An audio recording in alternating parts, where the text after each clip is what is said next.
High বন্ধুরা, welcome to our channel, welcome to ঘরে বাইরে বাঙালি। আজ আমরা চলে এসেছি কলকাতারই একটা বিখ্যাত জায়গার ভিডিও নিয়ে। আর এই জায়গাটা শুধুমাত্র কলকাতা নয়, কলকাতার বাইরেও বেশ জনপ্রিয়। আমরা যেহেতু বাইক নিয়ে এসেছি, তো সবার আগে বাইকটা পার্ক করে নিই। এখানে পার্কিং চার্জেস হচ্ছে 2 হুইলারের জন্য 30 রুপিস, 4 হুইলারের জন্য 60 রুপিস, আর যদি কেউ বাস নিয়ে যায় তো সেক্ষেত্রে 150 রুপিস। আরে দেখছো তো, কথা বলতে বলতে এটাই জানাতে ভুলে গেছি যে আজ আমরা কোথায় এসেছি। আজকে আমরা এসেছি সায়েন্স সিটিতে। আর সায়েন্স সিটিতে ঢুকতে গেলে সবার আগে তো একদম কম্পালসারি যেটা, সেটা হচ্ছে টিকিট কাটা। এখানে এসে দেখলাম যে টিকিট এখানে দুইভাবে পাওয়া যায়। একটা হচ্ছে ইন্ডিভিজুয়াল, মানে কেউ যদি একা একা বা 2-3 জন যায়, আর একটা হচ্ছে গ্রুপ ওয়াইজ টিকিটও পাওয়া যায়। গ্রুপে মিনিমাম 25 জন সদস্য থাকতেই হবে। আর এখানকার টিকিটের দাম হলো, ইন্ডিভিজুয়াল যদি যাও তাহলে এন্ট্রি ফিস হচ্ছে 70 রুপিস, আর যদি রোপওয়েতে চড়তে চাও সেটার জন্য হচ্ছে 75 রুপিস। টোটাল হচ্ছে 145 পার হেড।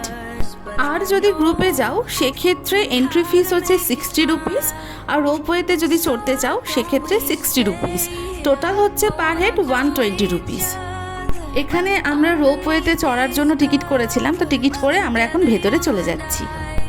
এর আগে আমি কোনোদিনও রোপওয়েতে চড়িনি, তো নিজের মধ্যে একটা এক্সাইটমেন্টও কাজ করছিল, আর সাথে সাথে একটু ভয়ও লাগছিল। এখন আমরা রোপওয়েতে চড়ার জন্য অপেক্ষা করছি। আর ফাইনালি আমাদের অপেক্ষার অবসান ঘটল। এখন আমরা পুরোপুরি রেডি রোপওয়ে করার জন্য। চলো তাহলে ওপর থেকে সায়েন্স সিটির ভিউজটা কেমন লাগে সেটা তোমাদেরকে একবার দেখিয়ে নিই। এটার মধ্যে বসে আমাদের মনের যে অনুভূতি সেটা তো আর তোমাদেরকে দেখাতে পারবো না বা বলে বোঝাতেও পারবো না, তো সেটার জন্য ভিউজটাই দেখে একটুখানি এনজয় করো। আশা করি ভালো লাগবে।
আর এখানে আমরা দুজন পুরো ভিউজটা দেখতে দেখতে দারুণ এনজয় করছি।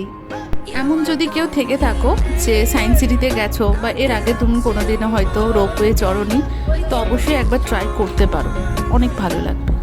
তবে বাড়ির বাচ্চা এবং বয়স্কদের এর মধ্যে না চড়ানোই উচিত। আবার কারোর যদি হার্টের কোনো সমস্যা থাকে বা উঁচু জায়গা থেকে প্রবলেম হয়, তো সেক্ষেত্রে তারা এই ব্যাপারটা একটু অ্যাভয়েড করে যাবে। দেখতে দেখতে আমাদের রোপওয়ে রাইডিংটাও শেষ হয়ে গেল। মনটা একটু খারাপ হয়ে গেল এক্ষুনি, যে এত তাড়াতাড়ি না শেষ হলেই পারতো। তারপর নিজের মনকে একটু সান্ত্বনা দিলাম, যাই হোক সামনে তো আরও অনেক কিছু দেখার বাকি আছে। চলো এবার তাহলে সামনের দিকে যাওয়া যাক।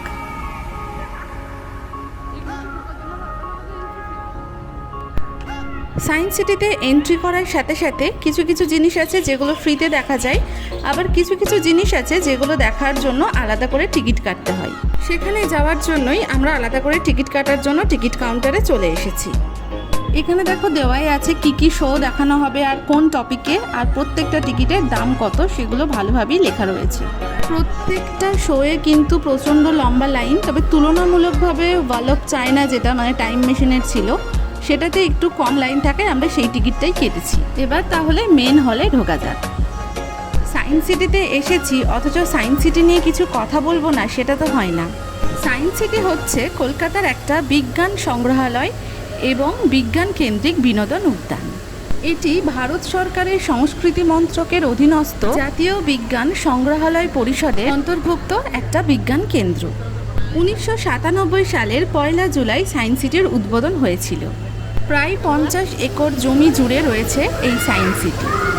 পূর্ব কলকাতার ইস্টার্ন মেট্রোপলিটন বাইপাস এবং JBS হ্যালটন এভিনিউয়ের সংযোগস্থলে অবস্থিত এই সায়েন্স সিটি। মনে করা হয় কলকাতায় সায়েন্স সিটি তৈরি করার অন্য একটা উদ্দেশ্যই ছিল কলকাতাবাসীর কাছে বিজ্ঞানকে জনপ্রিয় করে তোলা। বছরের পর বছর ধরে প্রত্যেকটা প্রজন্মের কাছে সায়েন্স সিটি কিন্তু তার জনপ্রিয়তা ধরে রেখেছে সমানভাবে। কলকাতা এবং তার আশেপাশে যে সমস্ত স্কুলগুলো রয়েছে সেগুলো কিন্তু শীতকালে প্রত্যেক বছর তার ছাত্রছাত্রীদের নিয়ে আসে এই সায়েন্স সিটিতে, যাতে বিজ্ঞানের জটিল বিষয়গুলো খুব সহজভাবে ছাত্রছাত্রীদের সামনে তুলে ধরতে পারে। তোমাদের বাড়িতেও যদি এরকম কোনো ছোট বাচ্চা থেকে থাকে যারা স্কুলে যায়, তাদেরকে অবশ্যই নিয়ে আসবে। খেলাধুলার মধ্যে দিয়েও শিক্ষাদান করা যায় তার প্রকৃষ্ট উদাহরণ হচ্ছে এই সায়েন্স সিটি। আমি মনে হয় একটু বেশিই বকে ফেললাম। যাই হোক, আর বেশি কথা না বাড়িয়ে চলো তাহলে এই জিনিসগুলো দেখে নিই।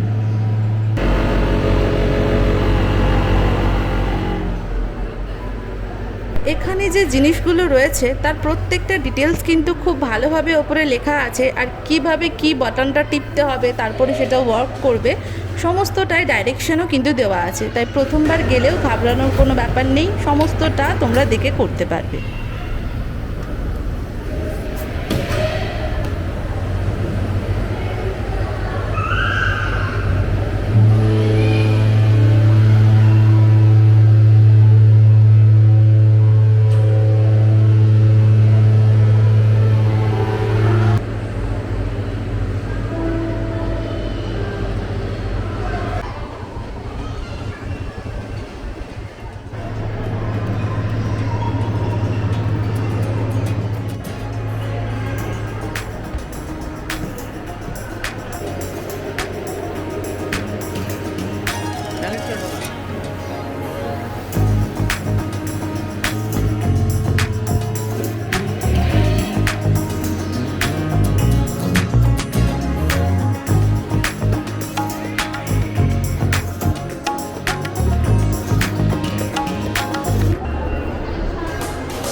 ওই যে দূরে দেখো ওই লাইন দেখতে পাচ্ছ, ওই লাইনগুলোই হচ্ছে তোমার, আগে বললাম না যেটা টিকিট কাটতে হয় যাওয়ার জন্য, আর প্রচণ্ড লাইন রয়েছে, এত লাইন দেখে কিন্তু আমরা যাইনি।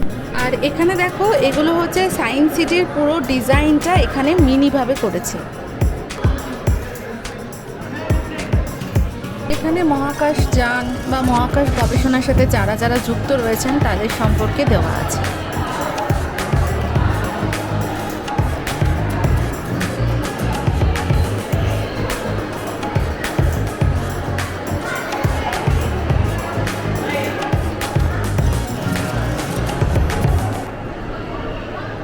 অনেকটা ঘোরাঘুরি করার পর আমরা এসেছি টাইম মেশিনের সামনে ওয়াল অফ চায়না দেখার জন্য। একটা ছোট্ট ঘরের মধ্যে সবাইকে ঢুকিয়ে একটা 3D চশমা পরিয়ে দেওয়া হয়, তারপরে এটা দেখা হয়। তো তখন ভালো লাগে, কিন্তু খালি চোখে অতটা ভালো লাগবে না, কিন্তু এটার ফিলিংসটা দারুণ, মনে হবে যেন আমরা সরাসরি ওখানেই দেখছি ঘটনাটা।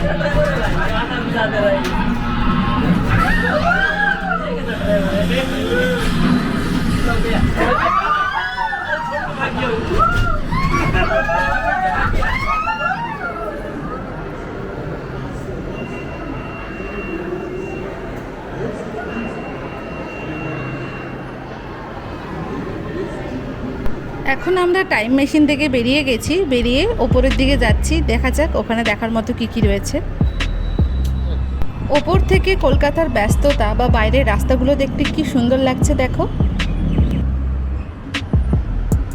যদি তোমরা ভেবে থাকো যে সায়েন্স সিটির ইচ অ্যান্ড এভরিথিং একদিনে দেখবে, সেক্ষেত্রে কিন্তু একদম সকাল ওপেনিং টাইম থেকে সন্ধ্যাবেলায় 7টা পর্যন্ত থাকতে হবে, তবে গিয়ে দেখতে পারবে, আশা করা যায়।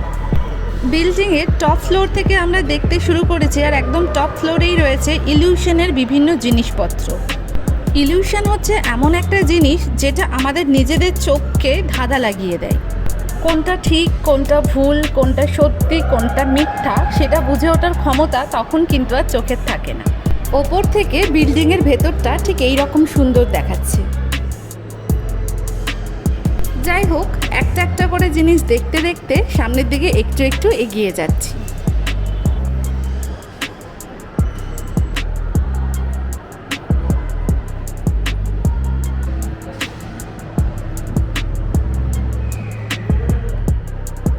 আর এখানে দেখো, এই যে আয়না, আমরা দুজন এমনিতেই হাতি, আমাদেরকে আরও হাতি দেখাচ্ছে। কি যে দুঃখ হলো, কি আর বলবো।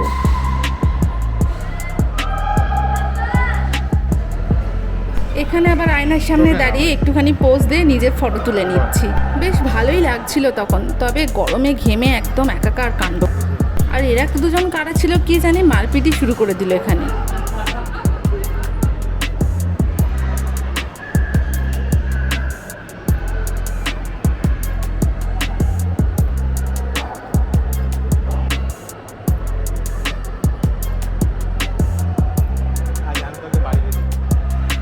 আর এখন আমরা দেখো সমুদ্রের তলায় চলে এসেছি। আরে না না, সমুদ্রের তলায় সত্যি সত্যি আসিনি।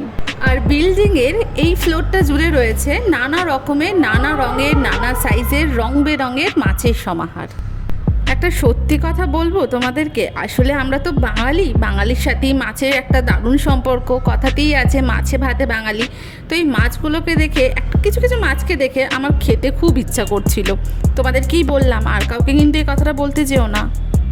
আমার মতো তোমরাও কি কেউ আছো যাদের এই মাছগুলো দেখে লোভ হচ্ছে? অবশ্যই আমাকে কমেন্টে জানিও।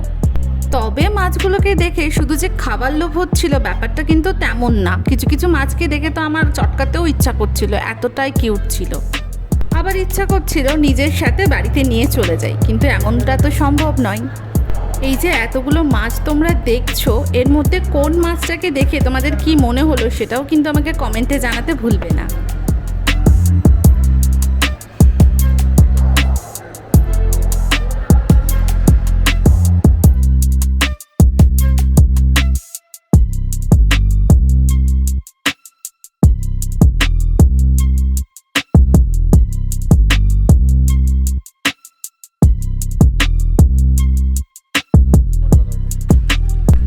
দেখতে দেখতে বিল্ডিংটা থেকে আমরা বেরিয়ে এবার বাইরে চলে এলাম।